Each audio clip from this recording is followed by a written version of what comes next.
Let me tell you a story. It's about a younger Shrike and the game that started it all. It was called Summoner's War, by a company called Come to Us, and it was my first introduction to gacha games. I got addicted hard and spent far more money than I'm willing to admit.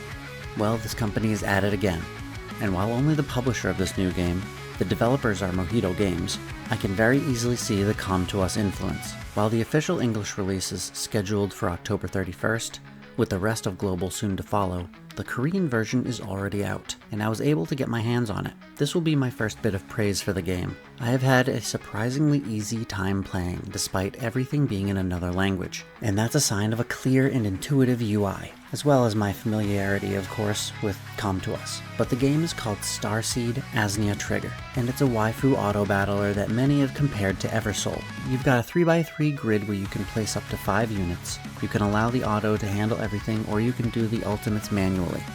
And speaking of ultimates, they're fully cinematic and look incredible. In fact, much of this game is cinematics. The amount of cutscenes I saw in my first hour blows Summoner's War as well as my current game, Sword of Convaleria, out of the water. Even the dialogue is animated, the characters moving and emoting while they speak, somewhat like Zenless Zone Zero, but I won't pretend this game has anything like the character models in Zenless. That being said, they do look really good, and it's an enormous improvement from the typical Come to Us chibis.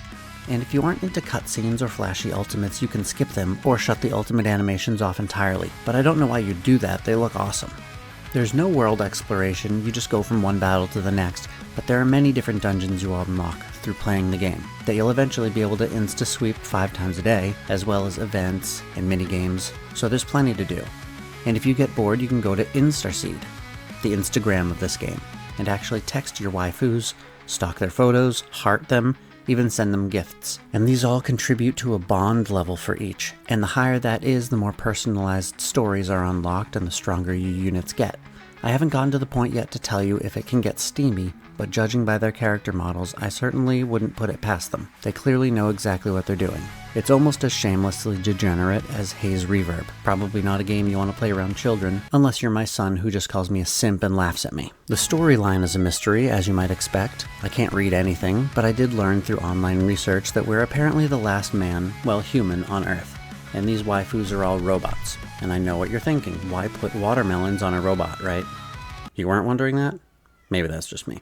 Anyway, so yeah, you collect your army of sentient robotic waifus and attack other sentient robotic waifus as well as your basic enemies. Now, before I go any further, if this is your first time here, please consider subscribing so you stay up to date on any gacha games coming out as well as my Sword of Convaleria videos. I appreciate each and every one of you and I cannot thank you enough for your support.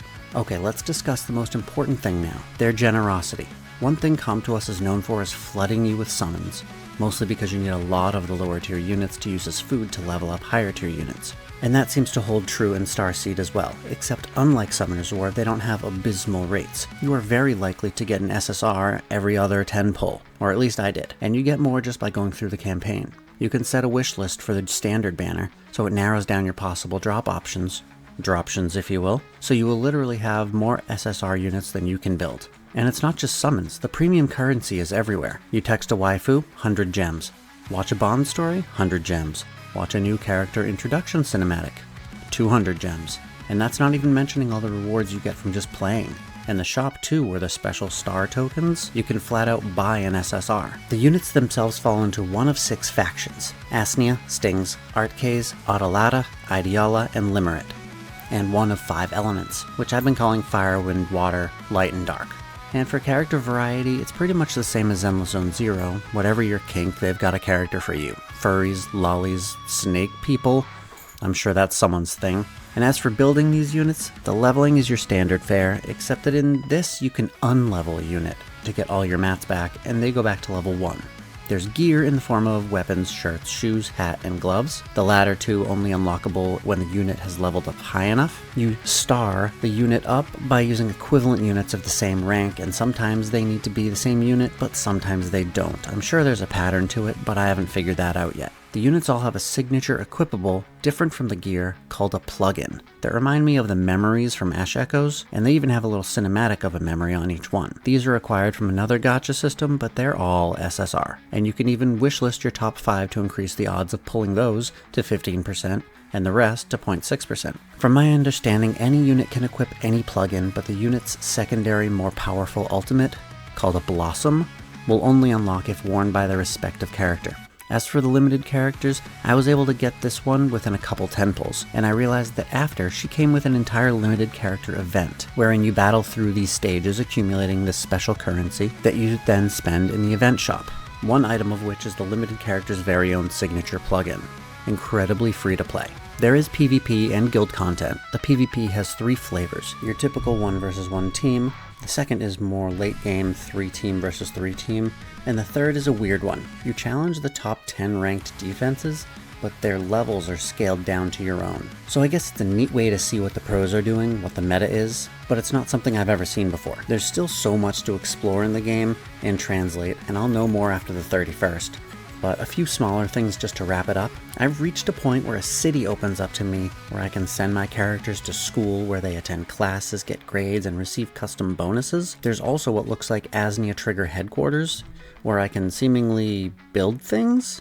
There's a timer that I can speed up with gems, but when it finishes, I'm not exactly sure what happens. I've heard about an AFK material gathering function that gathers resources while you're offline, and maybe that's what this is. And lastly, on your home screen, you can not only choose which character stands in the center and which in the background, but you can set some of the plugin cinematics as your home screen background too, which I have a feeling is going to be quite the hit. I see a lot of negativity surrounding this game, people calling it generic, but I can only tell you the things I know for a fact. 1. I've had fun this past week playing it. 2. It isn't at the Honkai Star Rail level. It's a much more casual game, but that means less of a time commitment too for people without a lot of time to grind through all of HSR's content, or even as a side game for people that already have another main game. And 3. Come to Us is celebrating their 10-year anniversary of Summoner's War. That's 10 years of a gacha game. That's outrageous. And even Summoner's War Chronicles, their spin-off, is doing well. These guys are veterans and know how to market and collab with other IPs in order to make a successful game. But don't take my word for it. Give it a try on October 31st, or the morning after while you're nursing a candy hangover. That's it for me. I'm gonna fly. Let me know in the comments if you're excited to play Starseed or not. See you in the next one. Bye.